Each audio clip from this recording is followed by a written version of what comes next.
We speak today again of turquoise.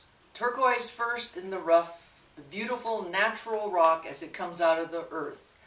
We have Nicole here with us this morning with number 8, Cheryl with Cerrillos. I myself am wearing an antique bowl from the 30s, likely with blue gem. A beautiful example of blue gem in a ring, and a bracelet with a blend of my favorite mines, which are, of course, Bisbee, number 8, and blue gem.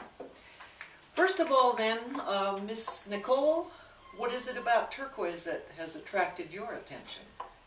One, the color. I think the color is absolutely beautiful, but the variety, and it's tied to American history in particular, and especially being here in the Southwest.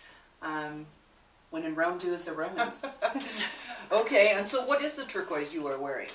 This is a number 8, and there are a few different pieces on this one which I wanted to ask you about, because when I look at it closely, I see that there's a matrix that's brown on several of them, but on this piece, which I know is also number 8, there's a black matrix, and Yes, I wanted to know the difference. that is like many things about turquoise. Here is Jodan Lowry's new book on turquoise. It's the best book ever written, for sure, about turquoise.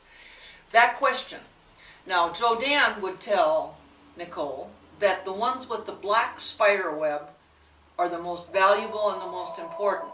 I personally find the golden and the kind of light blonde matrix much prettier. Now, like many things about turquoise, please bear in mind there really are no experts. There are just those of us who have for 30, 40 years learned what they can from varying sources.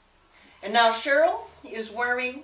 Here. I have a natural Tiffany Cerrillos turquoise. This is south of New Mexico, or south of Santa Fe, about 14 miles. This Tiffany mine is very rare now. It's hard to get.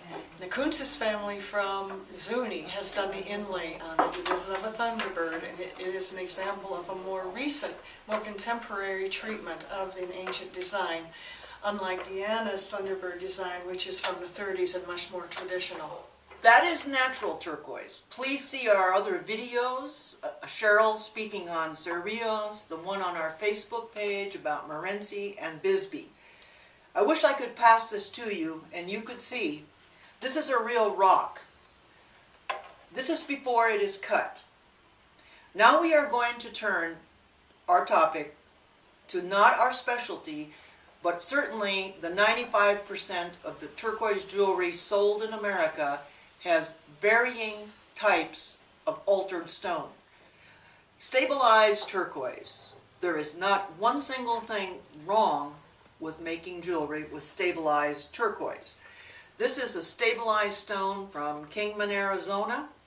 It's really very beautiful. The price, considerably less than natural. What do you have there, Cheryl? I have 2 examples of stabilized turquoise from 2 continents. This one is Kingman turquoise, and Tisha will get a close-up on this, which forms in veins. All turquoise will either form in veins, and she'll get a close-up on that, or it forms in a nugget like this. This piece is from China, one of the many Chinese mines that are still in production. This Kingman turquoise here was a little too soft and a little too porous and not overly good looking when it came out of the mines, comprising part of the 95% of the turquoise coming out of the mines, which is just not quite hard enough to cut, polish, and set. What happens is a process called clear sealing or clear shot. What happens is that a clear resin is forced by heat and compression into the entire nugget or the piece of vein. And then, probably 10 to 40 days later, it's ready to go. It's hardened, it's darker in color, it's beautiful, it's easy to cut, easy to set, and much less expensive on the market. It's good quality when it is finished and ready to go. The Chinese turquoise, this is an example of this classic opaque kind of a blue light green that is so common coming out of the mines west of Shanghai in particular. As you can see, there's reflection in both cases. They've been sealed and then tumbled, which allows this lovely surface to come forth. Cheryl, has the color been changed in any way? The color is naturally deepened. It's like putting your tongue on chalk, like this, and the chalk becomes darker. Well, in this case, the darkening of this turquoise is permanent. All the pores are absorbed, the color is deeper, and the stone is harder and ready to go. Thank you, Cheryl. Yep, go. This particular rock is what the Silver Sun has been using most of the time. It comes from Kingman, Arizona, as Cheryl mentioned. It's really quite lovely. We buy it either in the rough and have our stone cutters cut it. It comes in actually many different colors. I'm now going to present a thumbnail sketch on enhanced turquoise. Along with the natural turquoise, the enhanced, and the stabilized turquoise, these are the three that we sell at Silver Sun. The enhancement process is a patented process. People guess all night long and all day trying to figure out what it is. But what we can say for sure, that it is a microcrystalline process of enhancement of the turquoise. The quality of the turquoise has to be at least medium or a little bit better for this to work. In terms of the chemical composition of the Sleeping Beauty mine, which is what you're looking at here, this enhancement process does very well indeed.